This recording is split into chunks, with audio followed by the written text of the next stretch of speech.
trends.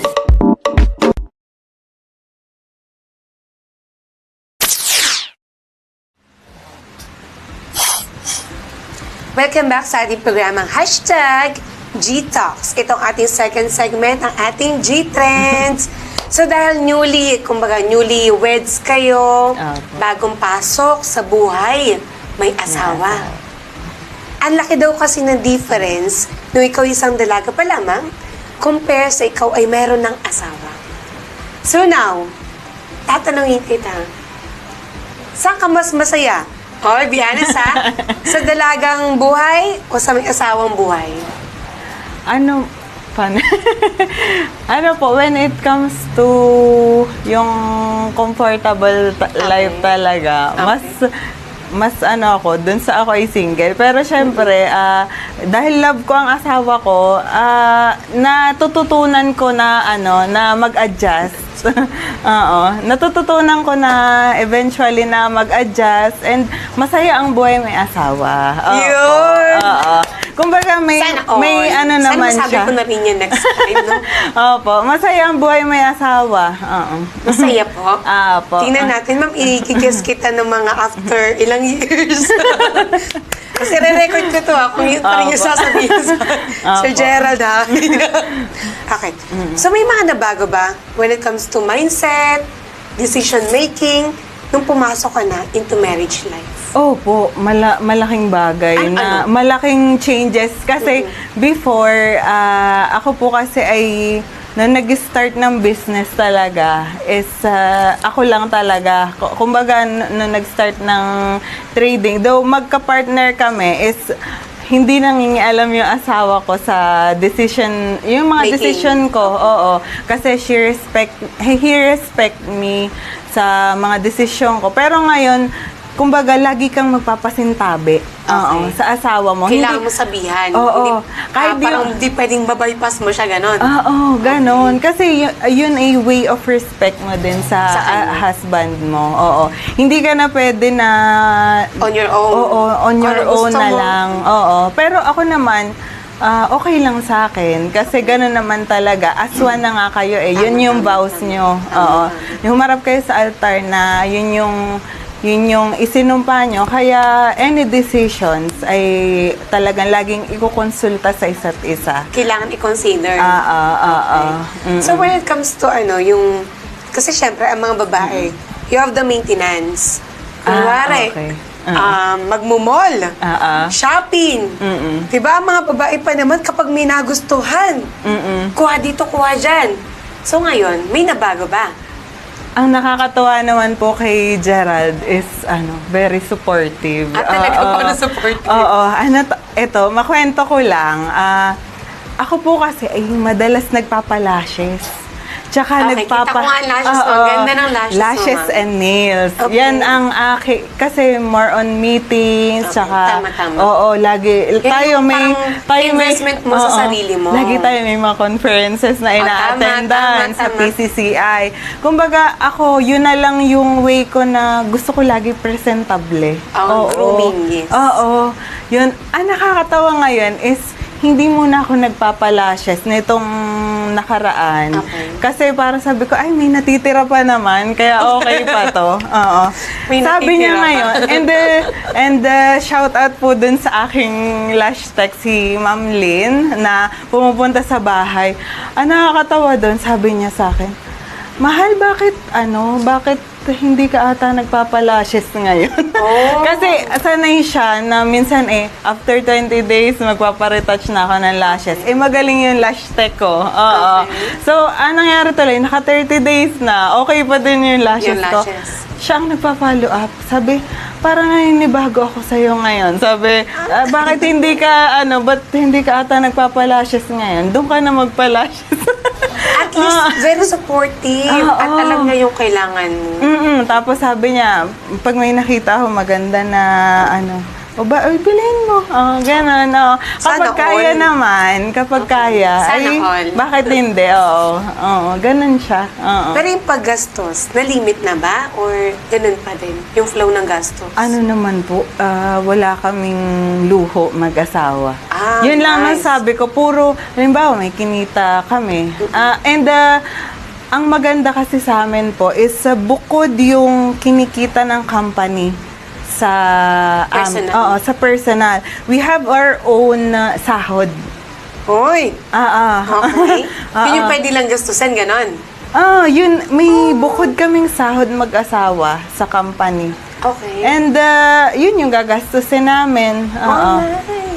Yun yung isa sa masasabi namin na Magandang mindset ha. yun yung maganda na tip din sa ibang business Negosyante. owners. Kasi 'di ba pag nakikita natin na ay ito yung laman ng bangko ko. Then ang gagawin ko parang unlimited yung gastos mo kasi ay kumikita naman yung business ko. Wala ang sa amin may, Ang daming may sahod kami talaga. Oo, matitempt ka.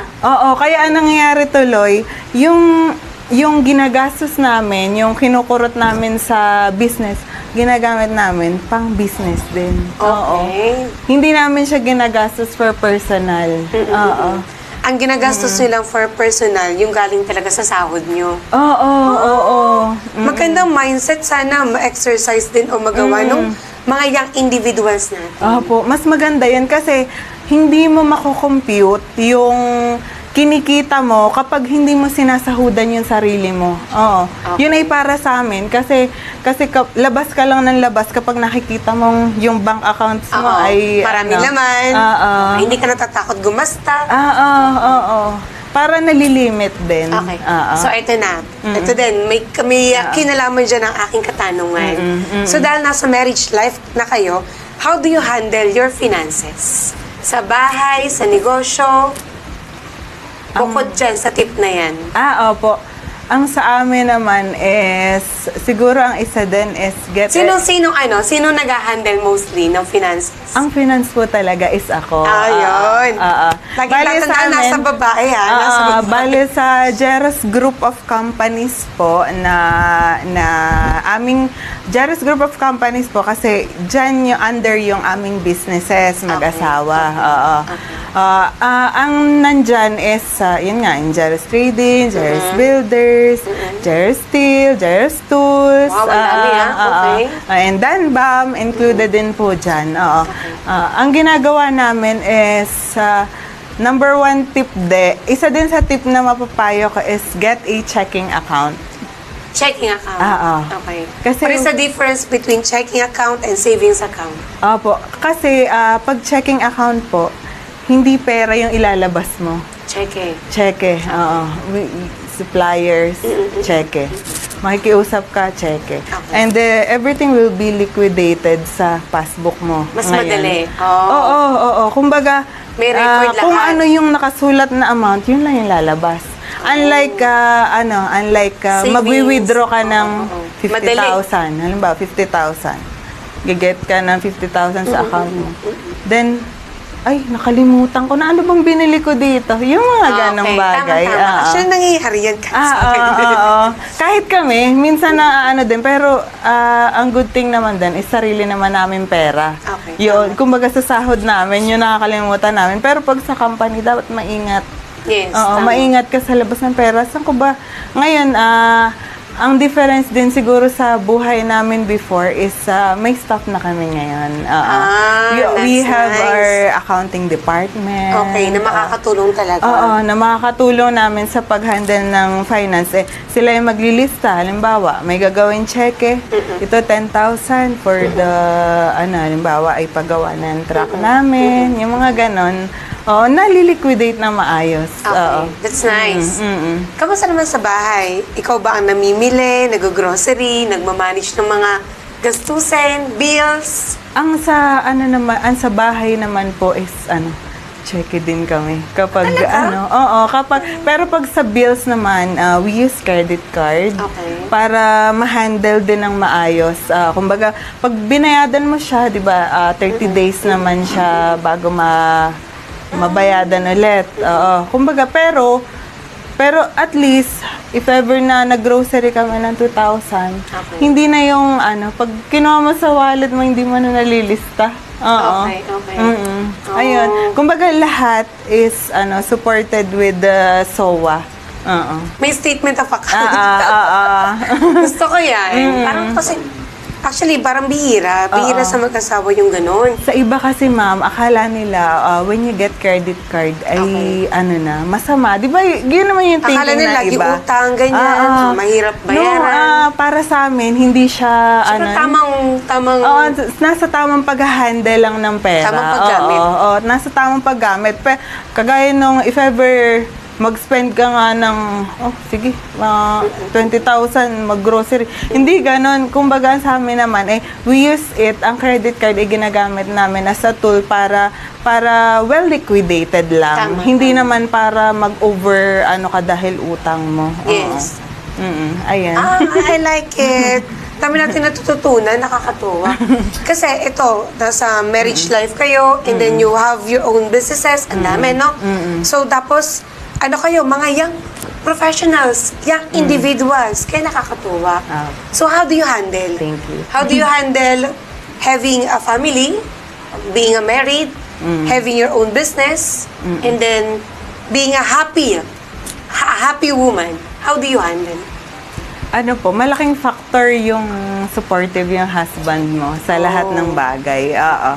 Yung kumbaga may times kasi na even business owner ka, may araw kasi na yung down ka. Okay.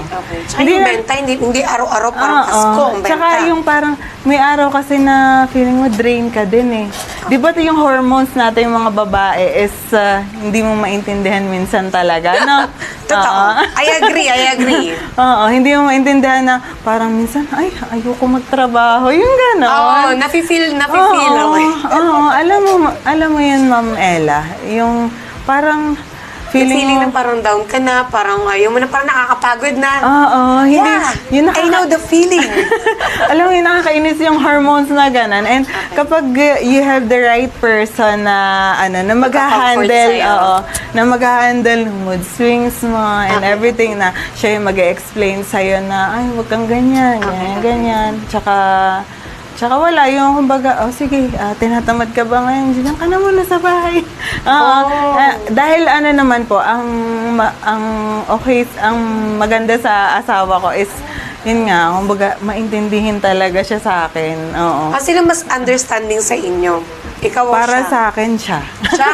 Oo, sobrang understanding niya kapag ako ay hindi ko feel ngayong araw. Wala, intindihan na lang niya ako. Sino madalas nagko-comfort? Ikaw o siya? Hindi, siya din. Siya din? Oo. Oo, siya ay sobrang mahaba ng PC kaysa sa akin. Okay. So, dun sa pagninegosyo nyo sa marriage life na meron kayo right now, ano yung parang mga qualities na dapat pala ito yung ipopossess nyo? Meron ka bang parang realization na na-discover mo sa iyong sarili na, parang napapansin ko, parang medyo ganito yung ugali ko, o dapat pala ganito ako. May mga ganun ba? Oo, ma'am. Dapat ang na-realize ko habang natagal is kung ano pala talaga yung finifeed mo sa mind mo, yun yung mangyayari. Kaya kami, lagi kaming nagkakaroon ng discussion ng, hindi na, healthy discussion naman ng asawa ko na dapat ay, halimbawa, siyempre, hindi naman laging okay. Oo. Pero kapag yung mindset mo is everything will be okay. Lagi kaming positive mindset. Oo. Nagkakaroon kami ng, anong tawag doon, yung nagdi-discuss kami ng husband ko na, tsaka yung God-centeredness talaga ng relationship. Number one na Yan ba yung golden rule nyo sa relationship? Oo, sa amin mag-asawa. Kasi, halimbawa, may certain problem kami, mag-pray na lang kami talaga. Oo.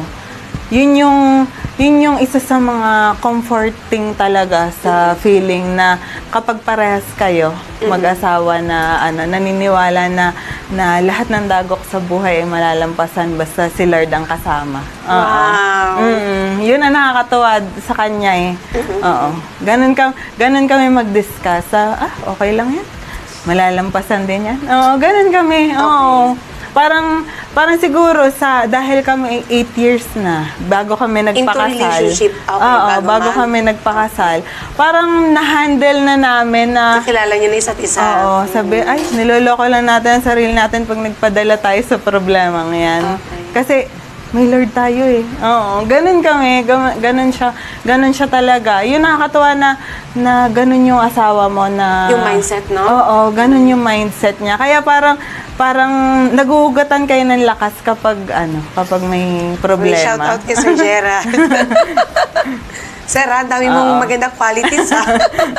Parang ko yung bida ngayong araw na to. Ayun. Pero when it comes to sweetness, yung parang dati yung ginagawa as mag-boyfriend, mag-jowa, kumakain sa labas, nagdi-date, nung naging mag-asawa na kayo, may sarili na kayong bahay, may mga changes. Ano mga changes?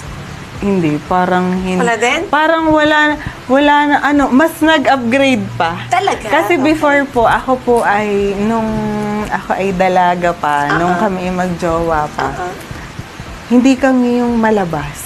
Oo. Hindi kami masyado malabas kasi ako ay isang Dalagang Pilipina. Oo, kasi ako Okay, po ay strict ma'am parents. ma-obey ako. Shout out sa aking nanay at tatay. Hello Pag po. sinabing bawal lumabas, bawal lumabas. Oo, ako po ay Very good. nag-o-obey talaga ako. Oo. Tsaka, takot.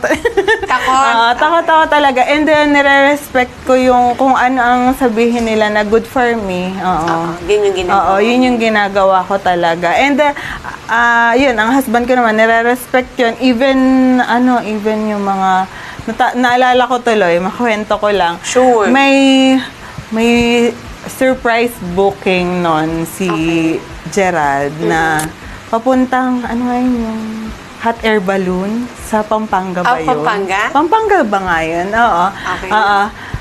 Anong nangyari tuloy siya na surprise? Why? Hindi ako pinayagan. Oo, pero ang tagal na Sayang lang. ang effort! Oo, Grabe. pero as a masunuring anak, Okay. pag sinabi na nanay ko, hindi ka makakalusot talaga dyan. Talagang bawal. Shout out to your mom.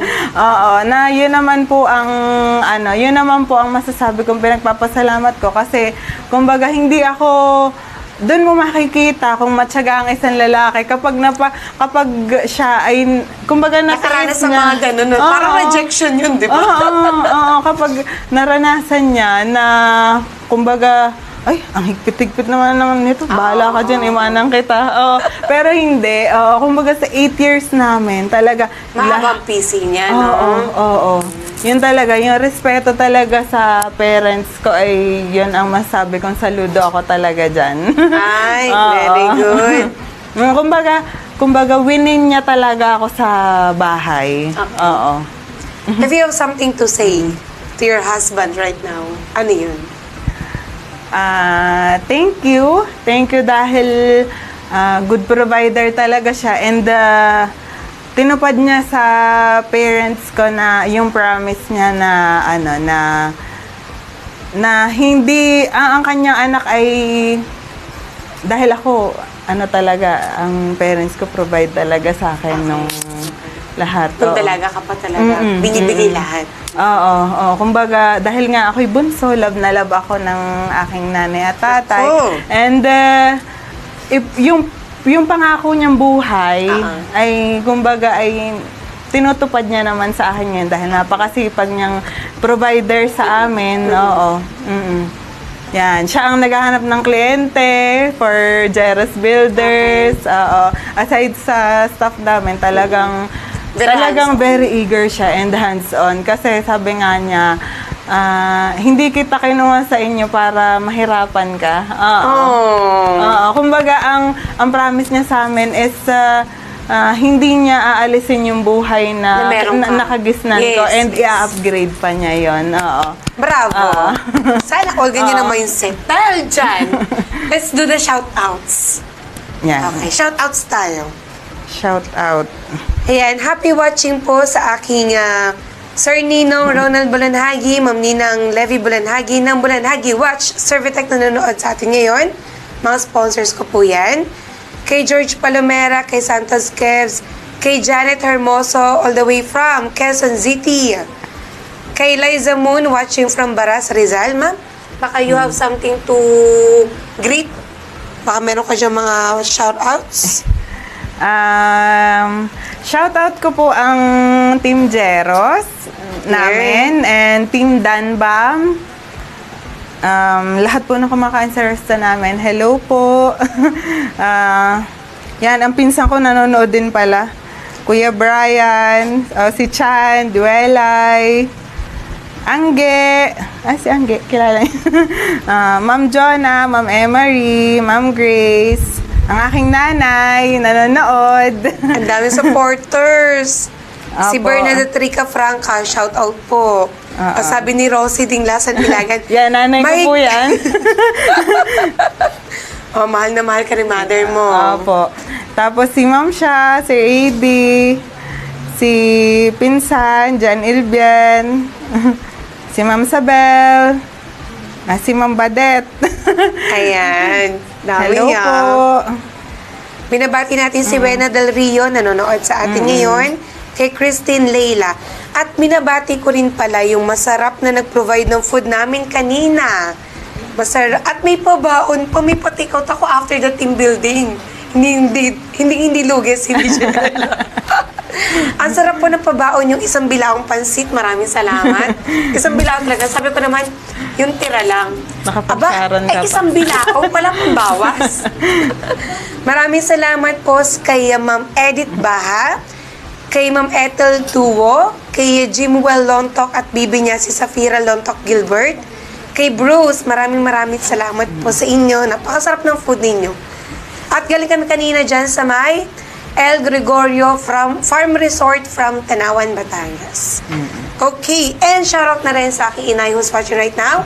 All the way from San Jose Sico, Batangas City, Inay Dory Rivero. Hello po. Kay Pau Pau, kay Beth, kay Kuya Inka. Hello. Okay, so now, let's do a quick commercial break sa aming pagbabalik. Tingnan natin kung anong G na G natin.